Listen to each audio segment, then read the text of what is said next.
Welcome back to Combat Mission Battle for Normandy for the 13th mission of the Scottish Corridor campaign. We are still in Grainville with the 9th Cameronians, where the Germans are throwing on another counterattack.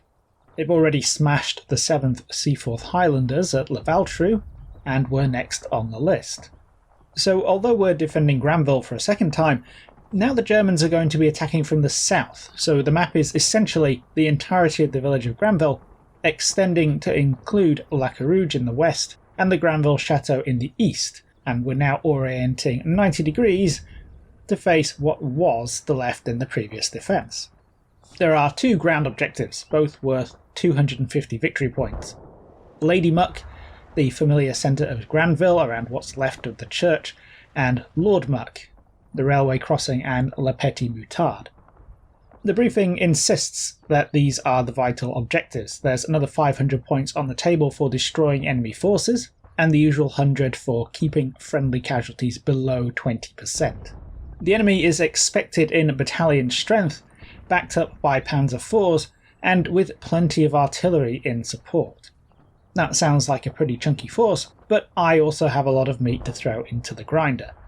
C and D companies are back up to full strength. They're reinforced by two of the battalion 6-pounder sections and two scout sections in carriers.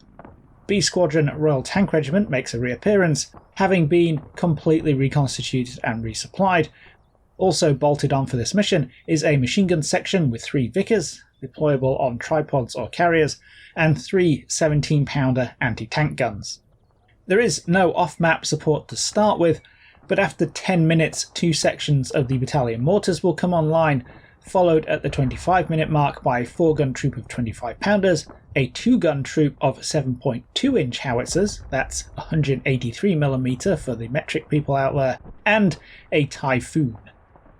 Unfortunately, I don't have any target reference points available, so call-in times could be pretty long. This is a lot of stuff, and in general terms at least, I'm going to be aiming to follow my plan from earlier missions. Win the anti-tank fight, then mop up the enemy infantry. Given that I'm up against Panzer IVs, which are much more vulnerable from all angles than the previously encountered Panthers, this should be somewhat easier. There are only 2 broad armoured avenues of approach from the south. Although German tanks might try and filter forward through gaps in the bocage here and there, I'm expecting them to attack on either side of the Grainville Chateau. That gives me 2 corridors I want to cover with anti-tank assets. Left, running towards Grainville itself, and right, snaking past La Carouge and the Ferme de Chateau. It's easy enough to create 2 mutually supporting strongpoints based on the Grainville objective and Le Ferme de Moutz, backed up by the 17-pounders in depth. I'm sending the scout sections out to screen particular areas. In the centre, they're going back to the Ferme de Chateau, where they should be able to keep tabs on either approach and function as a speed bump for any German troops looking to take that position. On the left, they're immediately moving to observe this orchard. While enemy armour is my main concern, this represents a solid avenue of approach for infantry, and if I allow them to infiltrate forward unseen, they could gain a lot of depth to unpick some of my forward elements on the left. To help stop them, if that is the case, I've got a couple of Churchills from 10 Troop, the remaining tank of which is set up behind a building on the road into Grainville, supported by a sniper team. I have a few elements in reserve behind a bocage in the rear, ready to pivot to wherever I need them, but my main goal here is crippling the attacking Germans as they approach over all that open ground. With any luck, by the time all the artillery support becomes available, I should have not only identified the directions to worry about, but have stripped away the enemy armoured support and fixed their infantry in position, ready for destruction. On the flip side, although this defence is similar to the defence I laid out a couple of missions ago, because the map has been flipped, I've got about twice the frontage to deal with. That's not necessarily a problem because I'm aiming to defend with fire, not by jamming units directly in the path of the enemy, but longer ranges do inevitably reduce the effectiveness of both spotting and shooting. However, if it all goes sideways, I not only have plenty of depth to fall back into, but time is on my side. With only an hour on the clock, the enemy are the ones with the hard work here. The game starts with the usual enemy preparatory bombardment. Smoke shells start falling in the narrow field on the left, and on the Ferme de Chateau on the right. The wind is blowing in from the southeast and the developing smoke screens bloom quickly. The Fern des Mutz also starts receiving high explosive. These feel like 120mm mortars, and the platoon I dug into the farm to protect the Churchills of 9 troops stationed there take a handful of casualties as they hunker down. It's a fairly slow barrage, nothing intense enough to really worry about, and though the infantry are relatively blind, cowering in their buildings and foxholes, the smoke from the Fern de Chateau is doing a good job of stopping them seeing me anyway. Of much more concern is a lucky hit that destroys 9 troops HQ tank, but that's what I get for clumping up in an obvious position. Behind the Fern des Mutz, 7 troop is spreading out along the back of Le Carouge to increase the angles on the right avenue of approach. And it's rapidly looking like the right is the area I need to be worrying about. In quick succession, another Churchill at the Fern des Mutz receives a penetration to the front turret. 2 of the crew are killed and the optics knocked out, but the survivors, sensibly, stay in their tank.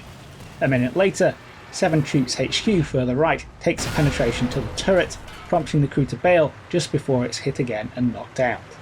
So there's definitely a German tank out on the right, though I can't tell whether it's coming around the edge of the chateau or shooting through the chateau bocage. There are a couple of enemy infantry spots out on that flank too, but there's a lot more over on the left. Here the scouts have a good view of the orchard, which looks clear, but the barn field a little closer in, along the road into Grainville, is swarming with contacts, and behind that there's a Panzer IV, apparently waiting to enter the big field in the centre. Now things rapidly start to escalate. On the left, more German tanks appear and head into the centre field, obviously taking up a fire support position, while even more punch up the road towards the narrow field with copious amounts of infantry contacts between them. On the right, my spotting is more heavily restricted by the lingering smoke, but a keyhole Churchill in Le Carouge spots and engages enemy infantry piling forward, as well as spotting a couple more Panzer IVs. At the 9-minute mark, things really start to kick off. There are a lot more German tanks than I was expecting on both flanks. On the left, with the orchard not manifesting a threat, the 2 outflung Churchills of 10 troop are able to turn inward and get an oblique angle across the enemy avenue of approach. Anywhere that nets you keyhole flanking shots is as good a position as you can really hope for, and they quickly take out the first 2 Panzer IVs to cross into their field of fire. There are a lot more German tanks coming down the road though, a mix of Panzer IVs and Jagdpanzer IVs bottlenecking between the bocage. And although they would also be vulnerable to the flanking Churchills, I have a 6-pounder staring down the road for this exact possibility. A head-on engagement like this is not ideal, but choking up that narrow route with knocked out tanks will reduce the flow of German armour and make it easier for 10 troop to deal with them. The 6-pounder is agonisingly slow to make the spot, but eventually gets a hit on a Panzer IV. Going straight through the centre of the front plate, this knocks it out and forms an immediate partial roadblock. The first German tank to get past, a Jagdpanzer, is quickly engaged by 9 troops' first Churchill over at the Fern des Mutz. Despite that, there's very clearly a significant German force over here, at least a company's worth of infantry, pushing up with support from 6 Panzer IVs, that's not including the 3 already knocked out, plus 3 tank destroyers. That's a lot of mass to have to deal with, but the right is considerably more worrying right now. Here there is also at least a company of enemy infantry with 7 Panzer IVs in support. But I'm already down 2 Churchills, and of the remaining 4, 1 is covering the left, and 1 is damaged with poor angles on the right, leaving 2 in Le Carouge to slow the Germans down. The slight rise of that village extending out to the Fern des Mutz is screening the enemy advance from my forces in depth, and although the smoke is almost entirely dispersed, they've yet to enter the narrow field of fire of my tanks in Grainville. This is at least the only way the German tanks can advance, or the low bocage around Le Carouge makes vehicle movement across the village impossible, but the German infantry force infiltrating through the buildings and gardens and turning my position at the Fern des Mutz would seriously undermine my defence. Of course I can pull back, but then I would lose the crossfire onto the other flank. So the right is looking like it's going to get pretty spicy. Mortars or artillery will be incredibly useful right now. There are so many German troops out in the open just begging for destruction. but the mortars are late coming on call, and the heavier stuff is still at least 15 minutes out. As worrying as that all is, I'm not the one heading straight into prepared kill zones. On the left, another 6-pounder way back in depth on the railway bocage destroys a Panzer IV on the road with 2 hits to the turret. The Churchill at Firmnesmutz takes out another Panzer IV entering the narrow field with a flanking shot, then hits a head-on Panzer on the road. This detonates, knocking out a Jagdpanzer next to it that was a little bit too close. On the right, the Keyhold Churchill in La Carouge spots and destroys another tank before having its commander shot out. Next to it, the other surviving 7-troop Churchill is knocked out by a Panzer IV way out on the left. The enemy, meanwhile, advance into line of sight of 8 troops Churchills in the Grainville strongpoint. Shooting through the hole in the L-shaped building, one of them scores a penetration on a Panzer IV, but is quickly knocked out in return, while another with a narrower field of fire gets a shell off into a clump of German infantry with devastating results before starting to score hits on the Panzers. It managed to knock 2 of them out before being penetrated by return fire. One of the crew is killed and the tank reverses away, passing a gap in the buildings and exposing its side armour to 2 Panzer IVs in the central field who quickly take it out. Coming up on the 15-minute mark, and only after 4 minutes of real fighting, the Germans have lost 9 Panzer IVs and a Jagdpanzer in exchange for 4 Churchills knocked out, plus one of the 17-pounders which failed to achieve anything. On the left, there are 2 tank destroyers and a Panzer IV in the narrow field, along with a wave of advancing infantry, supported by 3 more Panzer IVs deeper towards the centre. On the right, the Germans have advanced a significant infantry force up to the line of the Ferme de Chateau and the edge of Le Carouge, backed up by 3 Panzer IVs and a Jagdpanzer that emerged from the chateau grounds. My perspective still hasn't really changed though. Despite inflicting heavy armoured losses on the enemy, the basic situation remains. There is a significant, if reduced, threat on my right, especially to Le Carouge and the Firmnesmutz, outer positions though they are, while the enemy has yet to fully enter 10 troops flanking kill zone on the left. What has changed, however, are capabilities. The burning wreckage on the field represents a serious degradation of both sides. Although both German armoured pushes have been punished, my anti-tank capability covering the right has been severely reduced. But the mortars have finally come online. I quickly start arranging fire missions with the FOs. Without target reference points, they're the fastest way I can get them called in. D Company's observer on the left is nice and safe in depth, with line of sight to the front of the Firmnesmutz, so I order him to call in a barrage there to hopefully smash or fix the no doubt impending German infantry push. C Company's FO, meanwhile, is actually in the Firmnesmutz, and while he could also call a mission in out in front, he's also much more vulnerable to enemy fire. I should really call him back, but he has such a good view and covers areas that the other FO doesn't, so I order him to hit the narrow field and the enemy infantry there. That's a good use of the mortars, but less of a critical threat, at least right now, so if the FO goes down and the mortar section locks up, it's not as big a problem. The left is certainly the more stable of the 2 flashpoints. The 2 Jagdpanzers in the narrow field are engaged in a slugging match with the Churchill at the Firmnesmutz, with both sides hammering on the other's armour to little effect. I do have an option in the scouts though. The scout HQ has taken a Piat from their carrier, and I'm able to get them onto the flank of the remaining Panzer IV, taking it out after a couple of misses. While they go back to grab extra ammo in order to have a go at the tank destroyers, I try and move the 6-pounder covering the road to get a better angle. It should be able to engage the Jagdpanzers from where it is, but can't quite make the spot. Unfortunately for the crew, dragging the gun over to the left attracts the attention of the tank destroyers, who quickly neutralise it. That itself pans out though. Without turrets, the Jagdpanzers have to turn to engage the 6-pounder, and this exposes the side armour of one of them to the Churchill over at the Firmnesmutz, which promptly takes it out. At the same time, the enemy infantry enter the field of fire of 10 troops Churchills. Flanking enfilade is never pretty, but a swarm of infantry trying to push through the concentrated fire of 4 machine guns is just a massacre.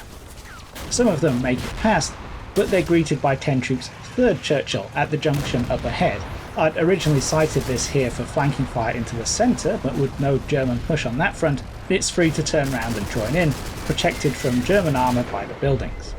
So the German threat from the left disintegrates into a bloody mess, polished off by the scouts scoring a second Piet kill and removing the final Jagdpanzer from the equation. Which is good, because by now the right is getting messy. After a surprise heavy mortar strike on the remaining Le Carouge Churchill, I'm down to just the 2 tanks at the Firmers Mutz, one of which is still busy covering the left while the other is still down 2 crew with destroyed optics. When the enemy advances, I just don't have the anti-tank capability on hand to stop the Panzer IVs. The enemy infantry is a different story. The 3-inch mortars finally come in and block off the front of the Firmers Mutz, hopefully inflicting heavy casualties, and as the enemy passes the Firmer Chateau, I give the scouts permission to open fire. 3 Brens and 3 Stens is nothing to sniff at relatively close range against targets in the open, especially when they're engaging infantry from behind, but they soon attract the attention of the German tanks. They do have a Piet, but naturally they miss and start taking high explosive shells. The lead Panzer IV strays into the field of fire of the Churchill at the Firmer Mutz and is taken out, but the other 2 and the Jagdpanzer are out of sight behind the farm buildings, where they can all but wipe the scouts out with pretty much total impunity. The FO in the Firmers Mutz is killed, stopping the call for fire directed at the left, and enemy mortars start hammering the next line where the knocked out 17-pounder was set up, cutting off the line of retreat for my platoon at the farm. It's not all bad though. Closing on the Firmers Mutz has exposed one of the Panzer IVs to the 6-pounder I have in my backline, which is able to put a round through the back of the turret after it had turned to engage the scouts. The destruction of the German armour in the narrow field on the left, meanwhile, has allowed me to shuffle one of my reserve Churchills from the Squadron HQ round from the back of the railway bocage to a familiar position behind the high walls of La Chesnay, where it can cover any advance of the Germans past the Firmers Mutz. From here, it manages to spot the remaining right-hand Panzer IV and takes it out with 2 shots. The enemy infantry is still a major concern though, and after the mortars finish, they clearly start to push into La Carouge. I try to put some area fire down with the damaged Churchill at the Firmers Mutz, but it's taken out by an unseen Panzerschreck team in the gardens. That means it's definitely time to leave the farm. The remaining Churchill, almost blind after so many repeated hits to the turret, but with a satisfying number of kills to chalk up, is able to reverse away without any problems, but the infantry have a much harder time and take some serious losses as they fall back through the wheat. The Germans push on, occupying Le Carouge in full. To counter them, I've deployed C Company's reserve platoon along the railway line in the back, while their other remaining platoon is already dug in front of the crossing objective with the 2 95mm howitzer equipped close support Churchills from the Squadron HQ, standing by to back them up. The final German armour support on the right, the Jagdpanzer, advances through the Firmers Mutz, but is swiftly knocked out by flanking fire from the Churchill at La Chesnay. That fairly takes the teeth out of the German push on the right. They now face an infantry-only advance over wheat fields, which is only going to end badly for them. The rest of my off-map supporters come online in the meantime, though without TRPs the calling times are agonisingly slow. Only the surviving FO can call in the Typhoon and the 7.2-inch howitzers. I opt to direct the Typhoon onto the 3 surviving German Panzer IVs at the back in the centre. After 10 minutes, it swoops in with 8-inch rockets, knocking out one with a near miss on its first pass, then splurging the remaining 4 rockets on another. It's not clear whether this impacts the Panzer IV very much, but the Germans surrender at the end of that turn. So, total victory for the Brits again, but at some cost. 57 dead and 34 wounded, 2 men taken prisoner in Le Carouge, and 7 Churchills knocked out, plus a lone Lloyd carrier. Still, that leaves me with nearly 360 men still kicking, and the Germans are much, much worse off. 176 dead, 117 wounded, and with a total loss of 19 tanks and tank destroyers, plus one of the remaining 2 Panzer IVs being immobilised. And, of course, they never got anywhere near the objectives.